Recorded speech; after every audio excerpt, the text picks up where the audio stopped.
नमस्कार, आज मी तुमच्यासाठी घेऊन आले आहे खूपच अमेझिंग सुपर टेस्टी अशा पुलावाची रेसिपी। जसं की कोणी पण तयार करू शकता, ते पण काही मिनिटांमध्ये। पूर्ण स्टेप बाय स्टेप रेसिपी सांगणार आहे की ज्यामुळे तुमचा तांदळाचा एक एक दाणा मोकळा मोकळा बनेल, चवदार बनेल, पूर्ण परफेक्ट मेजरमेंट मध्ये, ते पण परफेक्ट रेशियो सोबत। आणि एक अशी ट्रिक सांगणार आहे की तुम्हाला आपल्या मसाला पुलावामध्ये व्हेज बिर्याणीचा फ्लेवर येईल, ते पण सिंपल घरच्या मसाल्यांसोबत। कोणताही स्पेशल मसाला ह्यामध्ये वापरणार नाही। पूर्ण व्हिडिओ तुम्ही पाहत राहा, कारण ही रेसिपी तुम्हाला खूपच आवडणार आहे। तुम्ही ह्याला सारखं सारखं बनवत राहाल। व्हिडिओला सुरुवात करण्याआधी माझी तुम्हाला विनंती आहे की तुम्हाला जर आमच्या चॅनलवरचे व्हिडिओ चांगले वाटत असेल तर व्हिडिओला लाईक, शेअर आणि आमच्या चॅनलला सबस्क्राइब करा। खूपच स्पेशल झटपटवाला व्हेज मसाला पुलाव बनवण्यासाठी इथे मी 1.5 कप बासमती राईस घेतलाय पुलावासाठी। तुम्ही हवं तर रेग्युलर राईस मध्ये सुद्धा बनवू शकता। ह्या तांदळाला आपण 2 ते 3 वेळा पाण्याने धुवून घेऊया आणि धुतल्यानंतर आपल्याला ह्याला फक्त 20 मिनिटांसाठी भिजवायचे आहेत। त्यापेक्षा आपण ह्याला ओव्हर सोकिंग बिलकुल नाही करणार आहोत, कारण आज आपण हा भात कुकर मध्ये बनवणार आहोत। त्यामुळे तुम्हाला खूप वेळ भिजवायची सुद्धा गरज नाही। खूप क्विक वाली रेसिपी आहे। आणि हे पहा, मी हे तांदूळ अगोदरच भिजवून घेतले होते, फक्त 20 मिनिटच भिजवून घेतले आहे। तर तुम्ही पाहू शकता, तुम्हाला ह्यामध्ये एक व्हाईट लाईन दिसत असेल तर तुम्ही समजून जा की तांदूळ परफेक्टली भिजले गेले आहे। ह्यापेक्षा ह्याला जास्त ओव्हर सोक बिलकुल नाही करायचा आहे, नाहीतर काय होणार, जेव्हा तुम्ही कुकरमध्ये बनवाल तेव्हा हे मशीज होऊन जातील। हेच एक कारण असतं। कधी कधी तांदळाची तक्रार असते ना, कुकरमध्ये बनवले तर ते चिकटले जातात। तर नीट लक्ष ठेवलं की कधीच तुमचा तांदूळ चिकटणार नाही। आता गॅसवरती ठेवूया एक कुकर। कुकरमध्ये मी घेतलाय 2 मोठे चमचे तूप। तुपामुळे पुलावामध्ये चव चांगली येते। त्यासोबतच 2 छोटे चमचे तेल घालूया। ह्या कॉम्बिनेशन मुळे परफेक्ट शाईन येईल पुलावाला आणि एकदम भारी चव सुद्धा येईल। आता ह्यामध्ये सगळ्यात आधी काही खडे मसाले घालूया। इथे 2 तेजपत्ता, 1 चक्रफूल म्हणजेच बिर्याणी फूल म्हणतात, 1 तुकडा दालचिनी, 2 हिरवी वेलची, 1 मोठी काळी वेलची, 4 लवंग आणि 4 काळी मिरी, या सर्व वस्तू आपण ह्यामध्ये घालूया। त्याचसोबत ह्यामध्ये 1 छोटा चमचा जिरा घालूया। आता ह्याला चांगला तडका देऊ, ज्यामुळे जे काही खडे मसाले आहेत त्यांचा फ्लेवर तुपामध्ये येईल।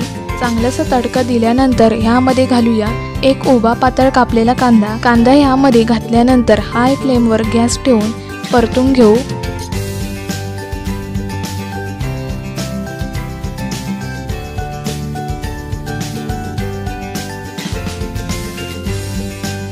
कांद्याला चांगला असा कलर आल्यावर ह्या स्टेपला घालूया 1 छोटा चमचा आलं लसूणची पेस्ट। ह्यामध्ये मी घालते 4 ते 5 हिरव्या मिरच्या। आता आपण मिक्स करूया। साधा पुलाव आपण बनवतोच, पण ह्या पद्धतीने जर मसाला पुलाव बनवाल तर ह्यामध्ये तुम्हाला बिर्याणीचा फ्लेवर येईल आणि शाही पुलावाचा देखील येईल। आणि ह्यामध्ये घालूया पाव चमचा हिंग। सगळ्या वस्तूंना चांगल्या प्रकारे मिक्स करूया। इथे मी घेतले 2 मीडियम साईजचे टोमॅटो। तर टोमॅटो मी इथे मध्यम साईज मध्ये कापून घेतले आणि टोमॅटो नरम होईपर्यंत शिजवून घेऊ। तर ह्या स्टेपला आपण घालूया मीडियम साईज मध्ये कापलेला 1 मोठ्या आकाराचा बटाटा। भाज्या पूर्णपणे तुमच्या चॉईसवर आहे, जे तुमच्या फ्रीज मध्ये असेल किंवा जे भाज्या तुम्हाला आवडत असतील ते ह्यामध्ये यूज करू शकता। त्याच सोबत घालूया 1 बारीक कापलेला गाजर, अर्धा कप फ्रोझन मटार घालूया, अर्धा कप बारीक कापलेली फरसबीची भाजी आणि त्याच सोबत फ्लावरची भाजी घालूया। जसं की मी तुम्हाला सांगितलं होतं, भाजी तुम्ही तुमच्या आवडीनुसार घालू शकता। आता आपण हे हलकसं मसाल्यांमध्ये मिक्स करून घेऊ। 4 ते 5 मिनिटं मी इथे शिजवून घेतलं आहे। तुम्ही इथे बघू शकता की भाज्यांना पण चांगला कलर आलेला आहे। आता आपण ह्यामध्ये एक सिक्रेट गोष्ट घालणार आहोत की ज्यामुळे तुमचा सिंपल पुलाव सुद्धा बदलून जाईल। तर मी इथे घालते अर्धा कप फ्रेश दही। दही नक्की ह्यामध्ये घाला। दही घालून सगळ्या भाज्यांमध्ये आता मिक्स करूया। आता दही सोबत घालूया थोडेसे मसाले, पाव छोटा चमचा हळद, 1 छोटा चमचा लाल तिखट, 1 छोटा चमचा धना पावडर, 1 छोटा चमचा जिरा पावडर आणि 1 छोटा चमचा गरम मसाला आणि चवीनुसार मीठ घालून चांगल्या प्रकारे मसाले दही सोबत मिक्स करूया। सिंपल गरम मसाला म्हणजेच तुमच्या घरी जर असेल किचन किंग पावडर ते पण यूज करू शकता, पुलाव मसाला असेल तर तो पण घालू शकता आणि बिर्याणी मसाला असेल तो पण वापरू शकता। आणि जर तुमच्याकडे गरम मसाल्याची पण सुविधा नसेल तर पावभाजी मसाला असेल तर तो पण यूज करू शकता। आता ह्या स्टेजला घालूया भिजवलेले तांदूळ।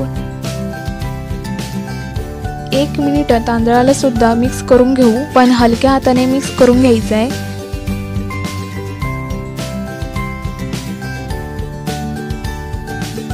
आता यामध्ये घालूया बारीक कापलेली कोथिंबीर आणि थोडंसं बारीक कापलेला पुदिना। पुदिनामुळे चांगला फ्लेवर येतो। आता आपल्याला यामध्ये पाणी घालायचं आहे, जसं की मी तुम्हाला परफेक्ट मेजरमेंटमध्ये सांगणार आहे। आपण घेतले होते 1.5 कप तांदूळ, तर 1.5 कप तांदूळनुसार मी यामध्ये घालते 2.5 कप पाणी। आता यावरून अर्धा छोटा चमचा लिंबाचा रस घालूया। आता ह्यावरती झाकण ठेवून मीडियम हाय फ्लेमवरती 1 शिट्टी काढून घेऊ। 1 शिट्टी झाल्यानंतर लो फ्लेमवर ठेवून 2 मिनिटं भाताला शिजवून घेऊ।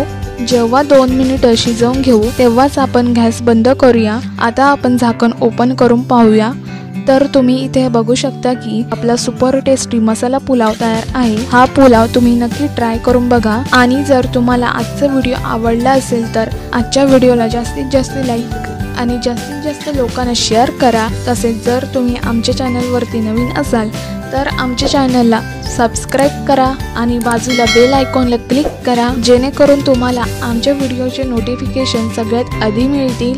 आणि लवकरच भेटू अशा छान छान रेसिपीज बरोबर।